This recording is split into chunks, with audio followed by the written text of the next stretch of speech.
Er du klar på et væddemål? Mm.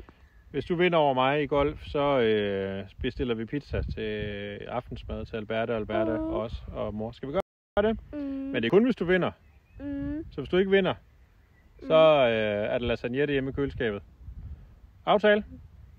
Jeg har allerede næsten vundet nu. Vi er ikke gået i gang endnu. Aftale? Fint.